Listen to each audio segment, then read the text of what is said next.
copain part dans la matinée pour rendre visite à ses amis, n'emportant avec elle que la certitude de savoir qu'en entrant par la fenêtre chez Francesca, elle trouverait de l'eau fraîche et un bol à manger dans le jardin d'Anna et Marcos.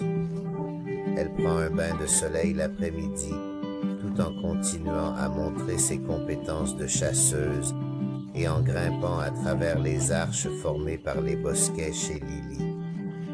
Elle reste jusqu'aux dernières heures, puis elle va avec le groupe qui écoute depuis un tapis. Le guitariste appelle son nom et le jazz commence à jouer.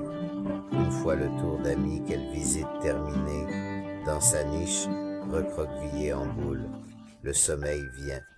Effectivement, Francesca avait son regard fixé sur le mur, mais en rompant le rituel, Bupe n'est pas parti de la journée, et sans trouver de réponse, le couple est resté seul, attendant derrière la porte du jardin qu'ils partageaient. Lily s'est endormie, cherchant du regard les formes projetées par l'ombre des branches dans la nuit silencieuse.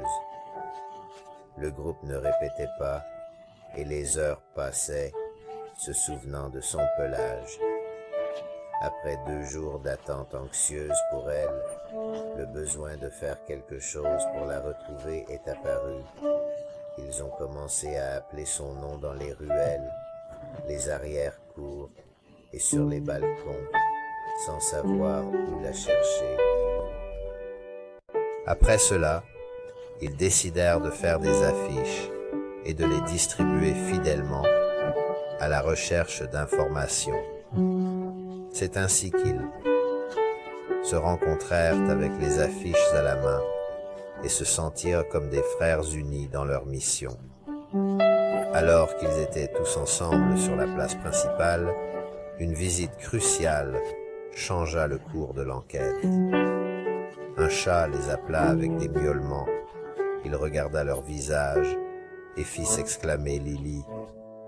« Je pense que quelque chose nous avertit. » Le chat fit quelques pas le long d'un des chemins, et à ses côtés, tout le groupe le suivit silencieusement.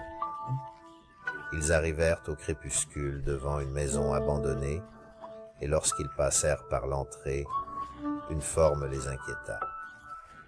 Ils s'approchèrent lentement et virent que c'était Poupée, se demandant pourquoi Francesca éclatait en larmes. Les musiciens l'entourèrent pour comprendre ce qui se passait, puis ils virent les petits qui étaient en train de téter. À ce moment-là, il y avait 5 chatons à la fourrure marbrée, aux teintes noires et argentées, que Poupée leur présenta joyeusement.